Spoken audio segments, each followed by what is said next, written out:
Welcome to this Asia Global podcast, brought to you by the Asia Global Institute at the University of Hong Kong. I'm your host, Alejandro Reyes, the Institute's Director of Knowledge Dissemination. In our programs here in Hong Kong and online, and in the content that we produce, we focus on presenting Asian perspectives on global issues.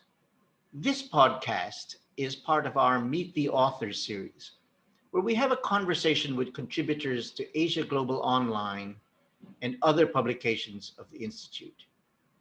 Joining me now from across the University of Hong Kong campus is Joe Leung. Joe is Honorary Professor in the Department of Social Work and Social Administration at the University of Hong Kong. He has a PhD from the University of Hong Kong and two master's degrees, one in Social and Public Administration from Brunel University and one from the University of Hong Kong in Comparative Asian Studies. He's done a lot of work teaching and researching on social welfare in China, community work, social welfare agency administration, and he wrote for us an article on the universal basic income and a possibility of China adopting that policy. So welcome, Joe. It's so nice to see you. Happy New Year. You're our first guest of 2021. So thank you very much for My joining honor. us. Yes. So Joe, let me ask you a bit about your article. You write that, so the title of the article is, Could China Adopt a Universal Basic Income as a Social Protection Policy? And you write that pilot projects and universal basic income as a concept have been around for a long time, and there have been pilot projects over many years, different places in the world. Pilot projects have indicated that the implementation of a universal basic income, UBI for short, can lead to a reduction of extreme poverty in developing economies and mitigate job losses in developed ones, particularly these days, the concerns about job losses from automation. Yet the concept remains very controversial, and no government has really adopted it as a principal tool for social protection. So you explore the possibility in your article of China adopting a basic income guarantee, and you consider the pros and cons against the backdrop of China's successful programs for poverty alleviation. So, Joe, tell us a bit about the UBI and why you think that the policy could be an innovative option for China. You are generally skeptical about it possibly being adopted, yet you think that there might be opportunity to have pilot projects in China to test it out.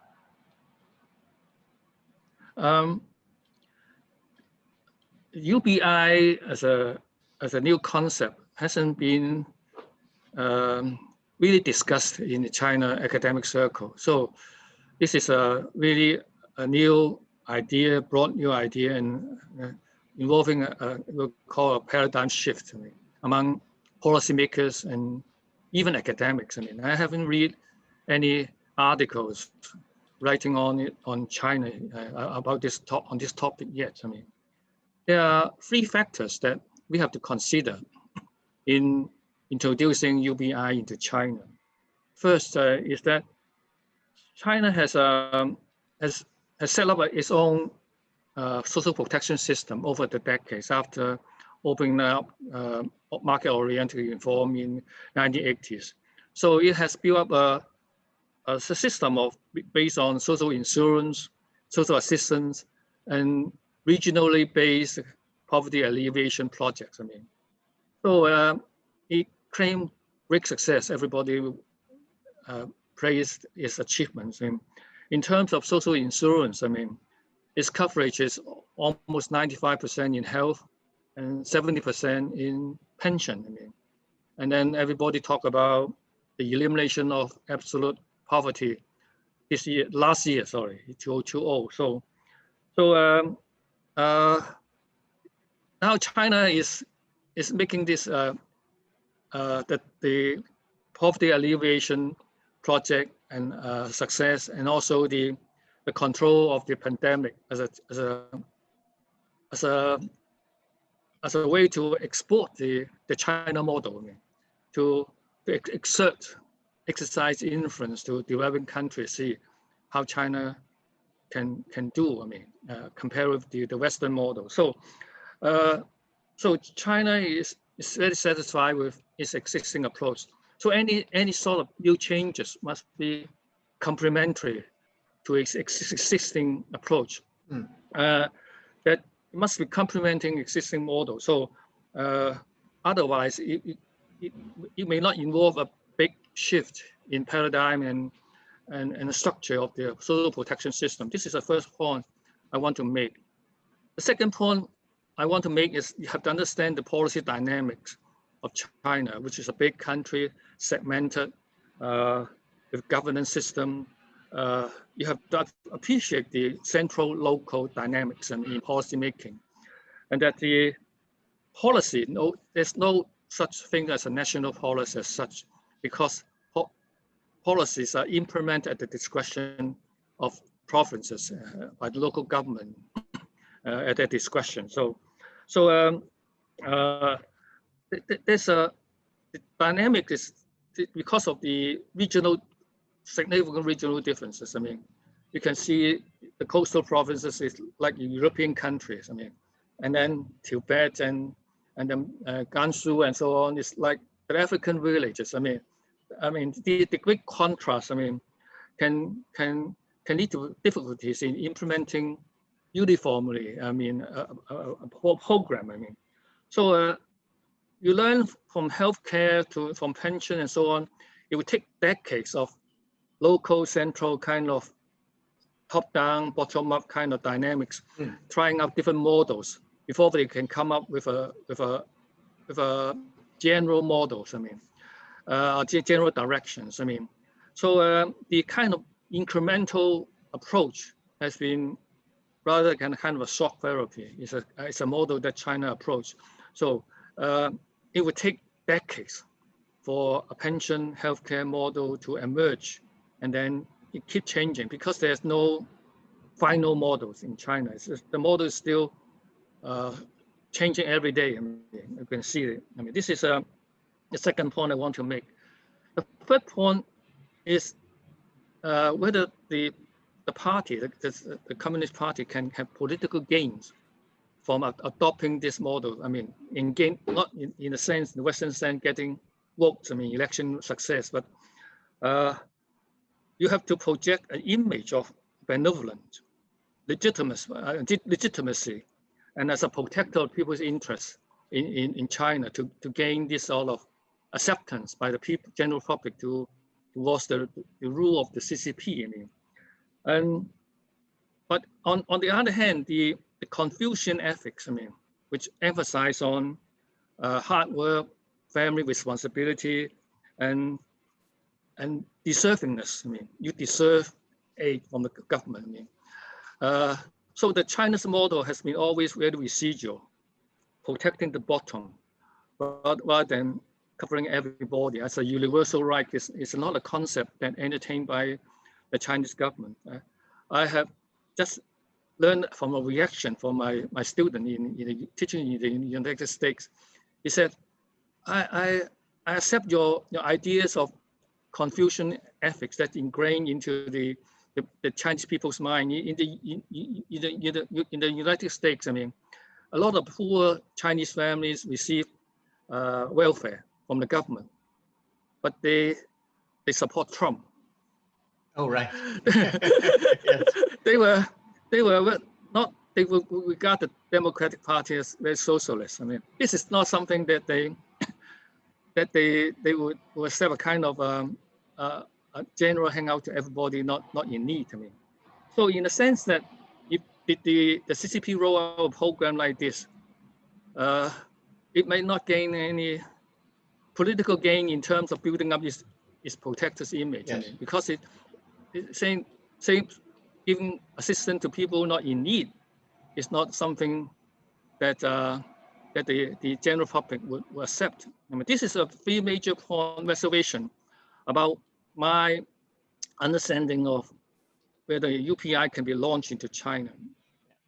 But I have said that China, the reason I have a document, I wrote a paper presented in Germany in 2018, I mean, in Bremen University. It's about the role of World Bank, I mean, in pension reform, I mean. Since 1980s, I mean, a lot of international organizations, World Bank, UNDP, Asian Development Bank, and ILO, set up offices in Beijing. They all try to exercise influence on China, or help China to build up its system, in social system and economic system. But very, very different from the traditional approach of the World Bank, which asks for a lot of conditions. Yes. The offer to help in China has been a kind of a partner that is very considerating, I mean, in supporting, providing loans, providing technical support, IT system, and support a lot of private projects. So in a lot of policies that are now implemented in China in healthcare, in pension reform, you see the image of the World Bank ideas behind these policies. I mean, China will not accept openly that it has advice from the international organization, but you can see traces of this sort of concept and ideas inbuilt into this new program. Like the example, the individual account in the pension is something the World Bank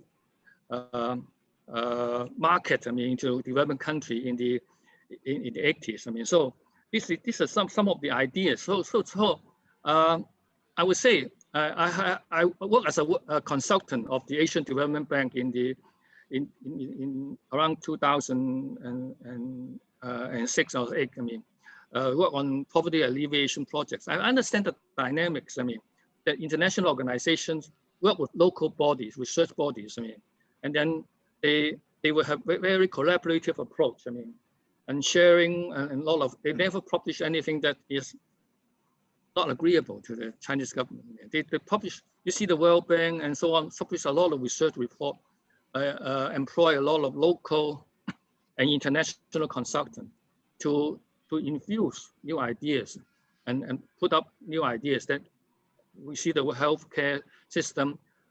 I think the World Bank and the UNDP has played a role in shifting the healthcare model of China away from the market-oriented towards a more public approach. I mean, which has been debated in the 90s and so a long time. So these are some of the contributions of international organizations, which I have take notice. I mean, so it's the possibility that since I also noticed that the World Bank has published a document on a framework. I mean, on implementing UBI. I mean, in countries. So it seems the World Bank is interested in exploring the ideas. So it's a possibility the World Bank will initiate this sort of approach and set up a pilot most likely in central and western provinces. I mean, remote area villages. You cannot implement a system like this in maybe in Shanghai or in Guangzhou, which is too diversified populations. I mean, which are governed by the household registration and so on, which is very difficult to implement in a controlled way. I mean, so it's possible that the World Bank and China, like the Ministry of Civil Affairs, will roll out a program like that. I mean, and then and see what's happening, evaluate the result to be implemented. And also, I would say in an ideal form of UBI, it's not really possible. But most of the pilot project of UBI involve some sort of targeting and conditioning. So it's possible. I'm just thinking of examples. Say in India, I mean, they launched a UBI supported by a charity trust. I mean, it is used to help the peasant to release the land. I give you a regular income, guaranteed. I mean, so you give the land back to the government for redevelopment. So the land issue in China is very sensitive. The land that the peasants only not exactly wrong that the land belongs to the collective, but they have a right to use it. I mean, and then you need to receive compensation if the government will develop the land. But they all move into the cities, but a lot of them refuse. The migrants, workers, refuse to get into the city household registration, because by moving into the household registration in the cities, they will lose the right of the land. I mean, the ownership of the land. So I don't know whether the UBI can be learning from the Indian example that is an incentive for the migrant workers in the cities to adopt to release the land. I mean, in the villages. And just using an example that just come into my mind. Now, Joe, there is a means-tested social assistance program in China called Dibao. Tell us a bit about that and what exactly it is and how effective it has been, or what have been the challenges with that program. Yes, I was the first person to publish internationally on the Dibao system in 1998 in the journal, in the English journal called Social Policy Administration, and then again in 2006, I mean, in International Social Welfare. I mean, so these two papers have been quoted widely. I mean, as a pioneer. I mean, China introduced in the past. I mean, in the 80s and the 90s, the government believed that social insurance is sufficient reform to cover everybody. But in the late 80s, because of the enterprise reform, in the state enterprise reform, they start to lay off people. And then the urban area become critical in terms of a lot of unemployed. The government roll out assistance to the employed and so on, but they cannot last long. So the government has to consider a social assistance program. So implementing the early 90s in Shanghai, and then in 1997, the government accepted to implement internationally, nationally across the country in the urban area. And then in 2006, I was told, based on the advice from the Asian Development Bank, they moved into the villages. I mean, so in the early days, in 1997 and so on, the figures dropped up to over 10 to 20 million maybe people now, and then the figures slightly dropped down and so on. But this is a breakthrough. I mean, it targets those people that fall below an assistance line. I mean, which are defined locally. I mean, so you have hundreds of poverty assistance line in the cities, and then again in the city, that in contrast to the rural area, the city has no poverty line. The rural area has a poverty line of 2,300 yen a year, but in the cities there's no poverty line. I mean, so the Dibao line is designed somewhat arbitrarily. I mean, by the local city. So far there's no clear evidence how the line has been drawn up based on the needs. I mean, it's largely based on the financial capacity of the local government and so on. I mean,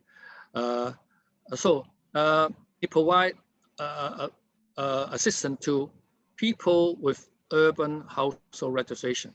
So migrant workers and outside bodies are excluded from the system. I mean, and then the line is stringent. I mean, it's very difficult to get, and sometimes to discourage people from working, that from joining a scheme, able body. I mean, able body may having difficulties of getting these allowances. I mean, and then according to a lot of my research and a lot of colleagues, I mean, that hidden employment is so widespread. I mean, and then the government used a lot of ways to discourage applications. I mean, for example, I mean, in the early days, I mean, when in my field work, I mean, they used to publish the name of the recipients in the bulletin board. I mean, and then just to everybody know you get the dibao, just to discourage people from applying. The kind of stigma attached to it. But in the later years, it doesn't work because a lot of people are getting dibao now. Yeah. And then in the neighborhood, the stigma doesn't work any longer. I attend some of the meetings that the dibao will knock on the door, making troubles and so on, making troubles like making petitions and so on for asking for more and so on, and then the local office will just because it's very decentralized, operate in the street offices, they will avoid the troubles. I mean, and they just hang out the money to symbolic to everybody, so just to avoid people making trouble. So it's also a means to calm down people, let them, encouraging them to go up to make petitions to the upper governments. I mean, so this is a dynamics. I mean, that there's a lot of study, like even by the World Bank, where the dibao has been very targeting the poor, because they're involving, because it's locally very low level administration. It's really affected by relationship. Or we call it quan sibao. Just means that if you have a good relationship with the cadre at the street offices, you get it. Right. I see. So this is because the control monitoring up at a local. This is the implementation issues of the system. I mean, so but it's now a central issue. But the dibao, as I in my paper, the dibao expenditure is less than 1% of total GDP. I mean, so it's relatively low expenditure. I mean, but it is a nationally integral part of the social protection system now, Yes. both Now, in rural and urban area. Yeah. Now, of course, you mentioned earlier that by the end of last year, as China had planned, and that they announced, I think in November, that they had achieved the elimination of extreme poverty.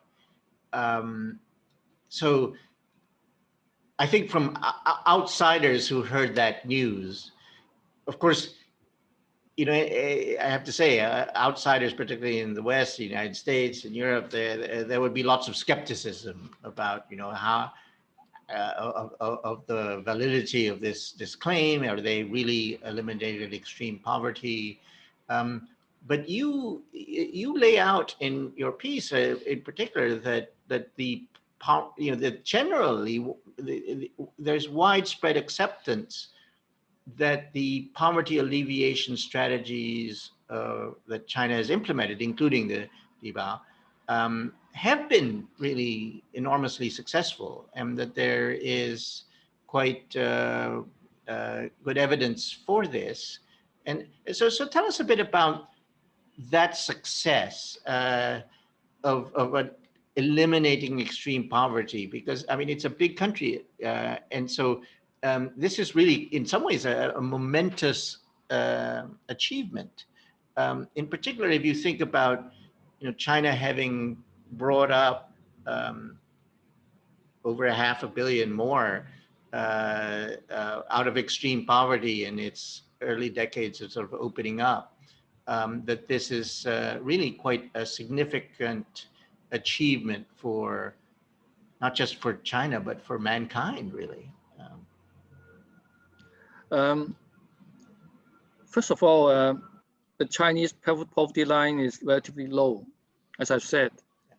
For almost a decade, it's been stagnant. I mean, it stay at 2,300 yuan a year. I mean, so it's more or less equivalent to $2 US dollars per day, set up by the World Bank. So this is a definition on extreme poverty. I mean, also the Chinese approach to poverty alleviation is based on regional, but not individually.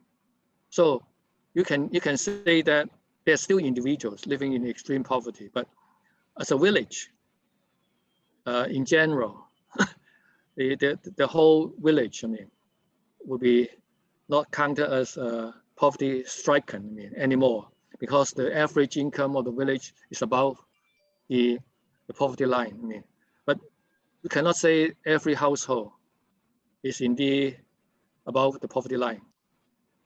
We have to place the Chinese approach that is very comprehensive.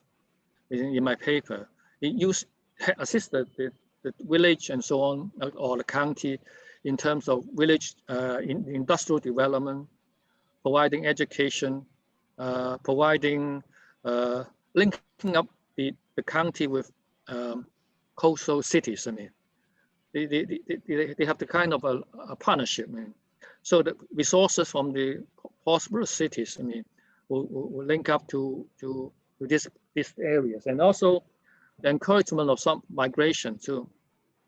I think one of the great achievements is in China. I mean, pros and cons. I mean, is migration. I mean, with the urbanization has in China now over 61%, which has been a big success. I mean, migrating, moving people to the cities, the migrant workers earn income, and then they can remit the income back to the village. I mean, and then some of them will come back to the village and to set up industries and link up with the cities and so on, the businesses and so on. So this is a way that they link up with the poverty alleviation projects in China. And also, you can see that in some of the areas that geographically it's difficult to the natural conditions is not so poor. There's nothing you can do except to move them out and settle down them in near the cities. I mean, the land is so infertile, the climate so hostile. There's nothing you can do except to move them out. So the Chinese approach has been very comprehensive, and then targeting, and then to my knowledge, they have the information of every village and every household. I mean, so by completing alleviation, the removal of extreme poverty in the Chinese sense is that there's now no poverty-stricken county in China. All the markets poverty-stricken county now has been removed, and then average income has been above the level. But there's no guarantee that the individual household, I mean, you can say that, but of course the individual household can be assisted by the Dibao. I mean, the Dibao line is much higher than the poverty line. I mean, but you can see the people fall into sickness, people old age, retirement, and then disability and so on will lead people back to poverty, particularly healthcare is a big issue in China, which leading to poverty. I mean, so you caught a disease like cancer and so on, you have to borrow a lot of money to get treatment. So it's again a factor affecting people to fall back into poverty. But also China has to face a problem of natural disasters. I mean, from time to time, natural disaster will lead to people fall back into poverty again. But the significant implication for China now is how they can handle a new battle against relative poverty now, particularly in the cities. I mean, so the expectation of people in the cities is very different from people in the villages. I mean, people in the villages tend to expect less, but poor people, unemployed people in the cities, they have much higher expectations and may be much more dissatisfied if their needs are not being met. I mean, so this is again the party has to do something against this background on relative poverties, and these are which are supposedly rising up in China, and you can expect that. I mean, This leads me to two questions. One, so in 2015, you wrote that China's development has been described as uneven, uncoordinated, unsustainable, but it's now reached a critical turning point to transform itself into a successful high-income economy that China urgently needs to develop a new welfare regime. Now, you've already talked a bit about that. I guess, again, from an outsider's perspective, we think of the old China as having been, all the social safety nets, welfare programs were tied to where a person worked.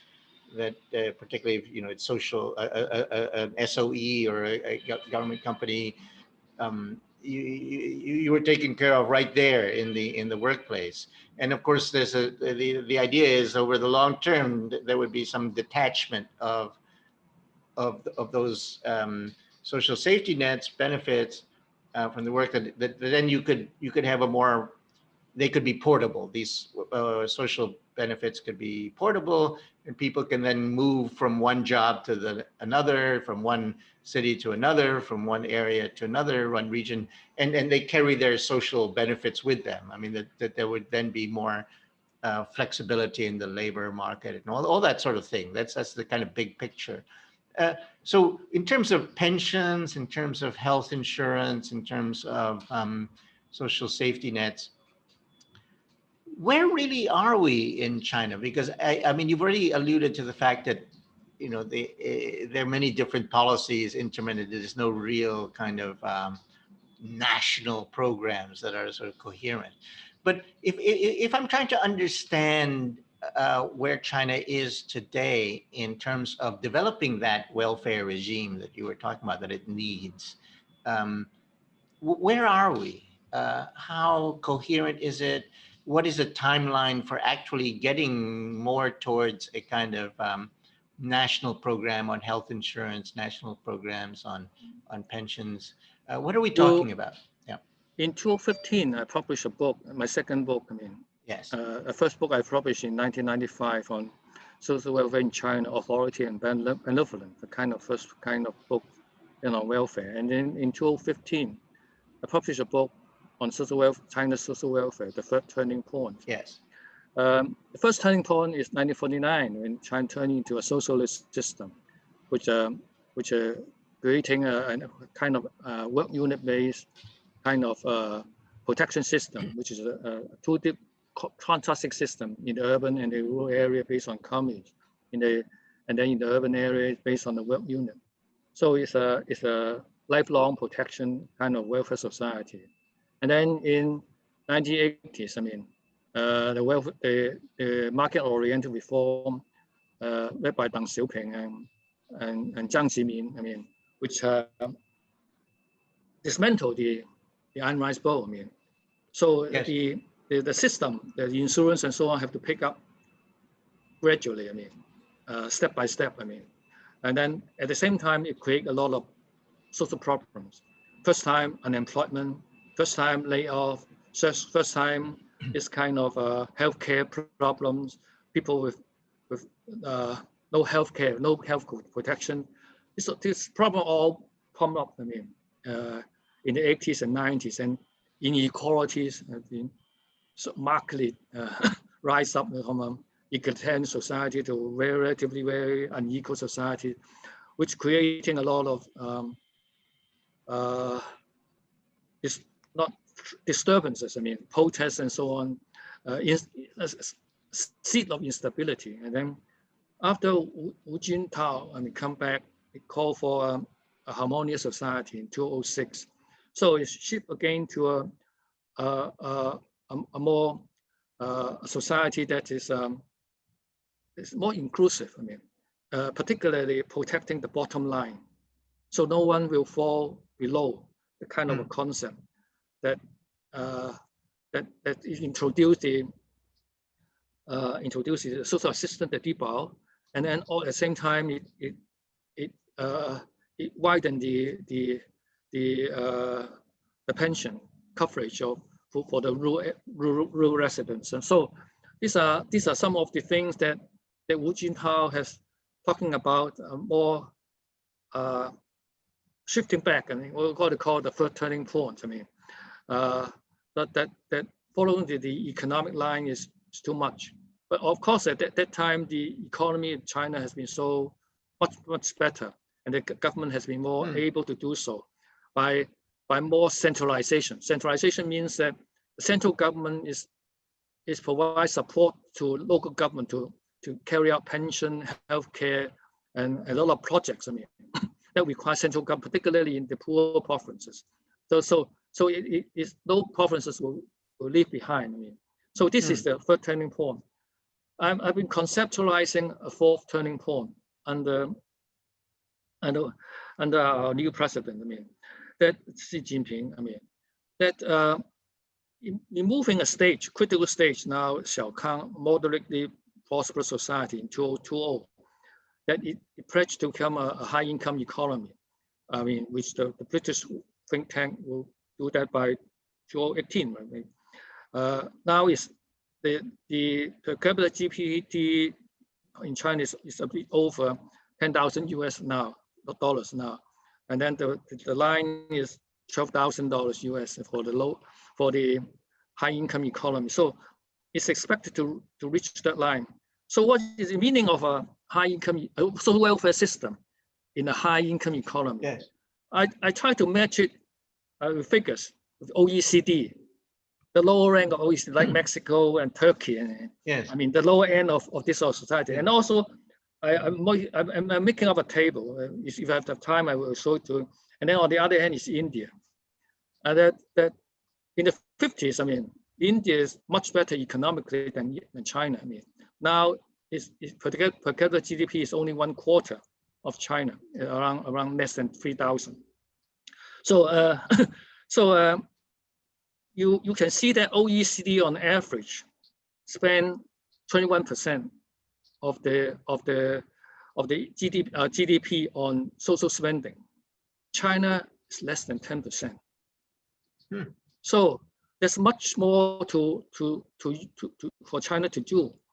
China has been the growth model of China in the past has been based on investment in infrastructure.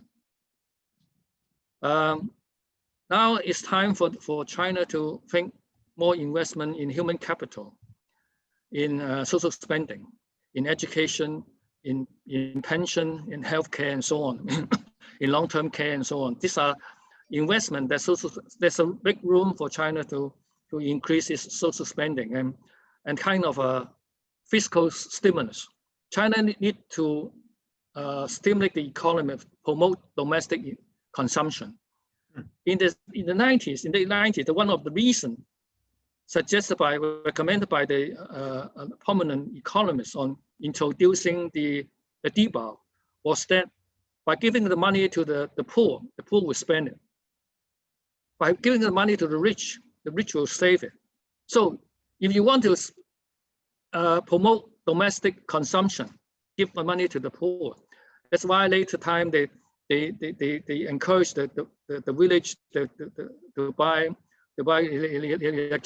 electrical appliances and so on, encourage to consume, not to put the money in the bank. So if you give money to the poor and invest in the kind of social policy concept, social investment is that it facilitate economic growth. It's not a kind of a burden. So China now look for quality growth, means quality of labor, quality of students and so on, quality of the education and training and so on. So it's time to invest into the labor market, healthy workers, educated workers, and so on. I mean, extend the retirement. I mean, the retirement age of China is 60 for men and 55 for women. I mean, so there's a lot of things that you have to benchmark OECD country, at least at the lower rank. I mean, and then there are indicators like the from the pension replacement rate and so on, which can compare the figures that China has to benchmark to talk about. But of course, China all along has been learning from the East Asian model of welfare, which is from Singapore, Taiwan, Hong Kong, Korea, even Japan. I mean, that they tend to the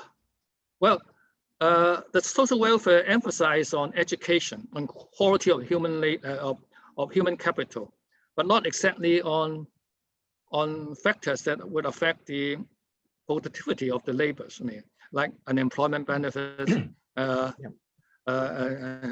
and this sort of kind of even insurance. I mean, it's not exactly a model that this country will follow. These places and regions will follow.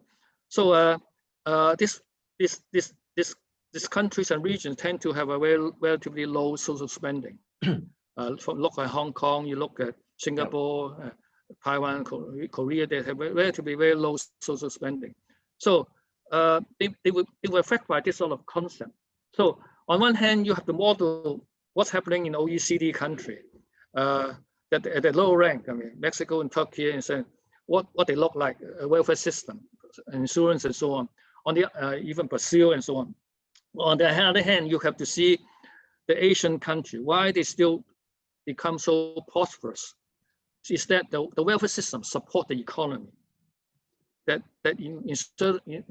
not to tear down the economy. I mean, so the concept of building up human capital is very important. Quality. I mean, we would like to see the welfare system in China tinkling along for some time, but you have to be marked by higher social spending. Particularly, you can see some provinces like Guangdong, Zhejiang, Shanghai, Beijing. Their income is already look like European already. Yes. So they should have, if China has a very decentralized system, they should have a parallel system look like European. I mean. Yes. So there's a lot for China to learn.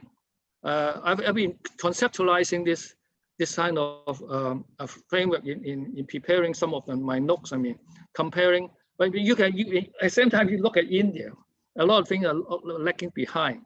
Whether China will tackle inequality, income inequality, I mean, China's income inequality is still high compared to OECD. I mean, so I think Xi Jinping has pledged to cut down inequality in the coming years. So you will need for more redistributive work. I mean, so China is calling for a new charity model, what called the third level redistribution.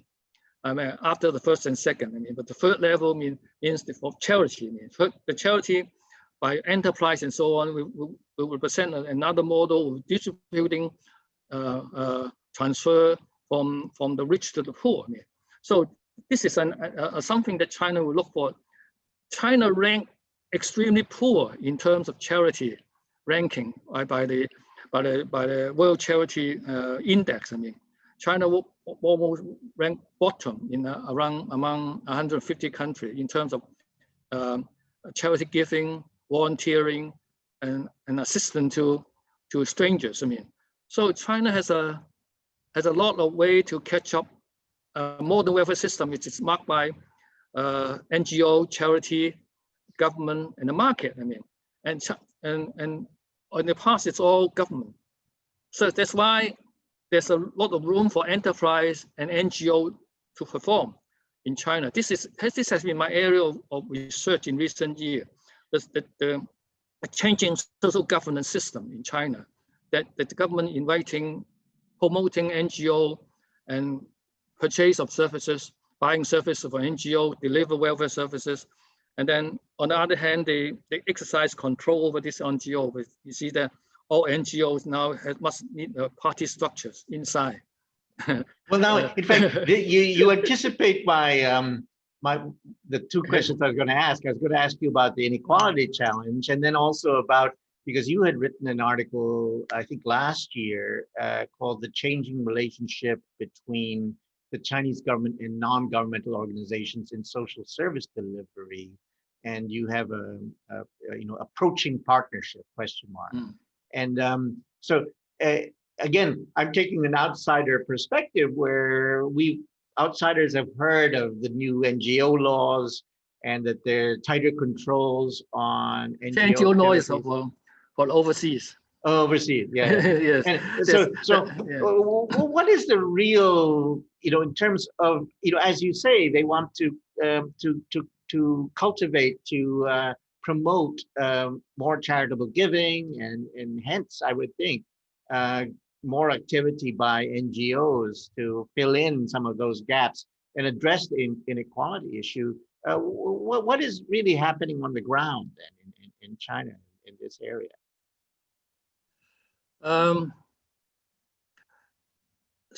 Since it's early 2000s, I mean, the government put up a term called social management, so that the government has to manage the society. I mean. And then after Xi Jinping, the term turns into social governance, referring to the government has the government and the party has to deal with a network of relationship in the society. So, but the kind of a model that emerging in China, the governance model in China, is that the party will take control at the top, providing directions, and then the government will provide the support and facilitation, and the people that the NGO will be mobilized to deliver the services and cooperation, and then the citizens will participate. This is a model of governance in China, which is a very different model from the West, in which the NGOs are not supposed to challenge the government, and particularly after the promotion, the simplifying the registration procedures. I mean, that more NGOs are registered. I mean, with booming numbers of new NGOs. On the other hand, the government are buying services from NGOs that give them money to survive. And then by modernizing this sort of relationship, which is in the past the government used kind of direct control, command and control in dealing with NGOs. Now it's using contract, it's using money. So you are good partners, you get the money. You good relationship, you collaborative, you get the money. If you are not particularly collaborative, you get no money. And then in most NGO, some 80 to 90% of the money come from the government, in contrast to only 30 or 50% in other places. Open appeal for donations, charity donations, is very difficult. You need to have a license, I mean, for particular NGOs in order to have a public appeal for donations. So it's very difficult to get other kind of resources for NGO to survive. So NGO has to find a way to fit into the contract culture, to get contract from the government to survive. And then this is a phenomenon that's not very healthy. That NGO are too reliant on government for funding. They become a third-party government that they have no vision of their own. I mean, that their mission of their own to carry out businesses. This is again the restriction on foreign NGOs, which is a bit open now. Will not allow outside money to come into China. That make it difficult for like in Hong Kong and many other places, that outside money can stimulate welfare development to a large extent. I mean, and then leading to in the future sustainable level. In China also, social services is also difficult to get to charge fees. It's like Hong Kong and so on. Fees can constitute around to 1/3 to 50% of an income of an NGO, but in China, an NGO is very difficult because of tax requirement and so on. It's very difficult for an NGO to charge fees, I mean, on the recipients. So it somehow restrict the scope of income, revenue coming from other than the government. So the dependency means that the system will survive as a party control, I mean, that no one can run away, I mean. Now, what about the pandemic? Because clearly, as with all the countries in the world, the recovery from the pandemic will be is a key priority. You've already mentioned that. How do you see the pandemic as having changed the landscape of all that we've talked about in terms of poverty alleviation? I presume that, as in many countries, the pandemic will, even though China has returned to growth, that the pandemic will have pushed people back into poverty, will be challenging for people who might be now unemployed. And of course, there are the public health issues and challenges. What are you seeing as the impact of the pandemic in China? Albeit, as I say, they've returned to growth already. I think the pandemic has implication on healthcare system, economy, politics, and moral issues. I mean, on healthcare, it reflected not only but in other places, but the healthcare system, which failed to address this sort of crisis. The system that most countries find reveal the inadequacy. Public or private models are all collapsed. Facing this sort of system. China too will have to re-examine its public health care system, and then particularly the healthcare of its normal general public. China's healthcare is now pledged not by this traditional kind of diseases, but more by chronic disease, like because of the health conditions of the people, like their rising problem, obesity, overweight, over drinking, mental health issues, I presume, smoking, and so on. Mental health. These are more urgent issues of a public healthcare system. We are moving away from this sort of basic hygiene and so on, but you have to promote a more healthcare exercise and so on, a kind of public health concept among people, promoting good health and public health, sanitations and so on. So this is one thing China will have to re-examine itself, even though it is under control, but whether the healthcare system and so on. The economy, in terms of the whole world will suffer from a lockdown and so on, and also the trade tension. Even in China, we will see the unemployment have been for some time. And even though the growth has resumed, but we can see it will take some time to get back to. We can only project a growth rate of 5 or 6% now, as compared with 8 to 9% in the previous years. So unemployment and so on, China will have to face again. And that a lot of traditional businesses will be eliminated by a lot of booming business on trade on the internet. Delivery and so on, home delivery of goods and so on, instead of buying things from markets and shops. In China, you don't have to go to the market to buy vegetables now. The 10 cents and so on, introducing all this. You can buy everything on the internet. Online. So China has sometimes say stop. Because you have to protect the small business. Yes. That's why they come up with regulations on the giants. The internet giants. Politically, it seems that instead of in other countries, the political trust of the government has been declining everywhere. But I think in China, the government gained trust from the people during the pandemic, because it seems China has resumed things quickly. Instead of losing marks and so on, more people now trust the government than never before. This is as compared with the West, I think. Yeah.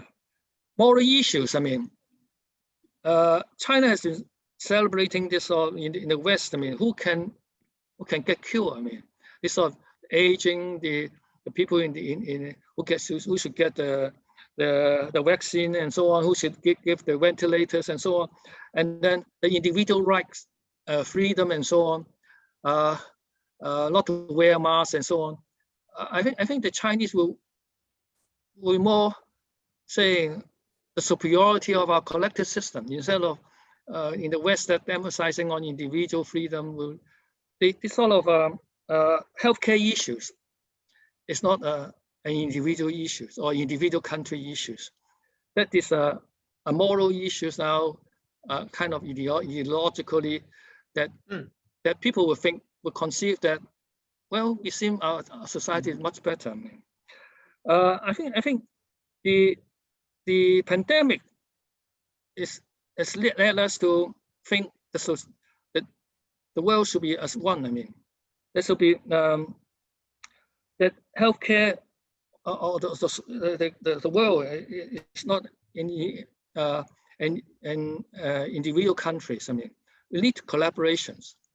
Without collaboration, we will all suffer in the long term. I mean, that there's also the obligations of the rich country to assist the poor countries, and then within each country, the obligation of the rich to help the poor. I mean, this sort of there are indication in countries that they're happening, but also there's kind of protectionism, nationalism, individualism that are emerging that give a different kind of interpretation to what lies ahead. I mean, so this kind of attention that we hope the world can reflect on the pandemic, and that the countries should help each other, particularly like sharing the vaccine to the developing countries, and then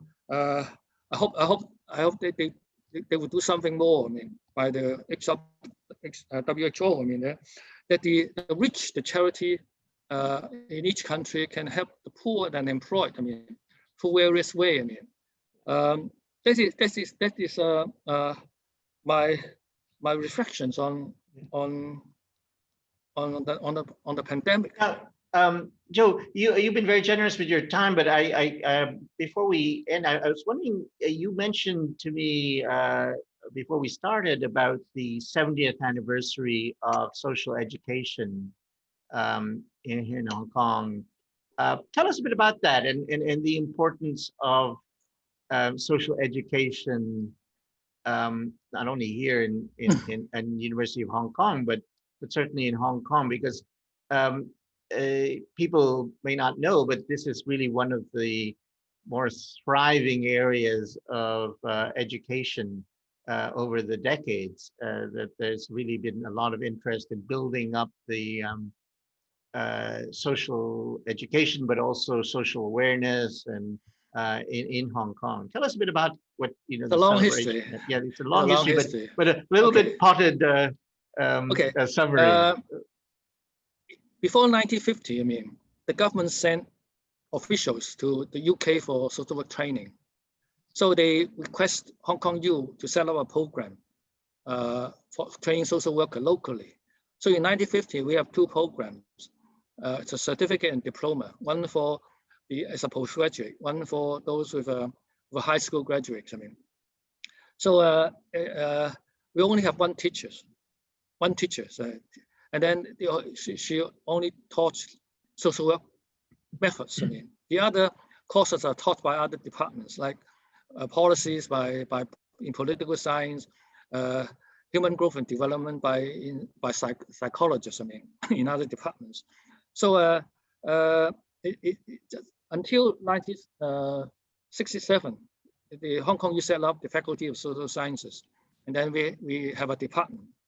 And then most of the teachers are coming from UK, I mean, including professors and so on from UK to teach, I mean. So we start to have a Bachelor of Social Science in social work, I mean. I was one of the graduates in 71, I mean. And then in 74, we introduced the Master of Social Work, which is the first one in Hong Kong. 1950 is the first program in Hong Kong in social education. So in 1974, we roll out a Master of Social Work. We have roll out MPhil.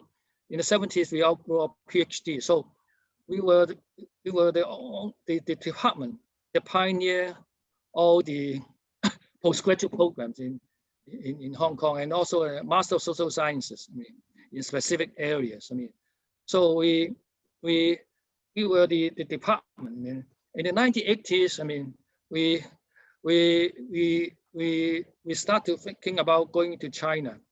So in 1986, I started a program of social work courses in Sun Yat-sen University in Guangzhou. The first one after 1949, and then we provide our MSW students to have work placement in China, and then we have I taught a course on social welfare in China, which is the first kind in the world. And then we in 2000 we have receiving students from China in PhD, which is laying down the foundation for a lot of our colleagues to publish in China's social welfare, which was a neglected area among sinologists at that time. A lot of the key journals in social welfare and so on, publish our papers as the first time on social welfare. I mean, so we were one of the department that are key involvement in China. And then in 2001, we have a collaborative program with Fudan Shanghai University, Fudan University in Shanghai. We have 2 master programs. So all along, I mean, we introduced a lot of programs, and then we set up different units, I mean, centers, I mean, and then we have significant achievement in knowledge exchange, in application for grants, I mean, research grants, I mean, GRF and so on. We are very successful. I mean, almost top in the faculty. I mean, in terms of receiving GRF grants, outside grants, and our performance in the research assessment RAE is top among all the art social departments in Hong Kong. So we have we are very proud of our histories. I mean, and then we hope to move into more research, more clinically oriented research. At the same time, we set up big data centers, I mean, to work on big data issues. I mean, so these are some of the very general description of what's happening with us. Yeah. So for you, Joe, to close up, I mean, you're an honorary professor now, so you're maybe taking it a little bit easier these days, but you're still very much engaged in discussing social welfare issues, and certainly social welfare issues in China. What do you see lying ahead for the biggest challenges then in terms of social education? And I mean, with regard to China, what more do we have to really look at, and what are the big challenges for people like you who are kind of at the nexus of policy and research? In the past, I studied China for publications. Now I study China for teaching, which is very different. I think more I enjoy knowing and understanding China for teaching. In the past, Hong Kong acted as a bridge between China and the world. Now, China can can directly relate to everywhere, countries in the United States directly, collaborate with any university worldwide. I mean, and then other universities are more aggressive than us in seeking partnership with China. So we no longer serve as a bridge. We no longer serve as an interpreter. We no longer serve as a collaborator tool. I mean, in the past we have all the teachers lining up to have an attachment with us. Now, for the last 10 years, we haven't seen a single people coming to our department for attachment. They all go to the United States. We have to project an image how we can assist development inside China. Of course, China is looking for indigenizations. They will very cautiously accept outside knowledge, but Hong Kong always has an advantage of understanding China. So we will not like in the West directly transfer technology into China. I mean, that we have an understanding of China that we can work out together with China to work out new models, training the social workers. And I've been looking for opportunities in the Greater Bay Area that the social workers there can make better use of Hong Kong's experiences in building up a more professional workforce for the future, which act as a shining point for China as a whole. I mean, this is my vision. Great. Joe, this has been fantastic. We've gone way longer than I anticipated. You're so generous with your time. So I commend to our viewers and listeners, I commend Joe's article on AsiaGlobal Online. Please come to the Asia Global Institute website, sign up for our newsletter, AsiaGlobal Online website to check our articles and Joe's article. And please follow us on social media, YouTube, Facebook, LinkedIn, Twitter. You know the drill. And thank you again, Joe. Fantastic. It's been wonderful. It's fantastic, very interesting to hear about where China is on social welfare issues. It's a good way to start the new year, I think, particularly after we had the 2020 of the year of the pandemic, and thinking about some of these issues, I think have crystallized in our minds. So it's great to have that conversation with you. So thank you. Thanks for the invitation. Yeah. Happy New Year.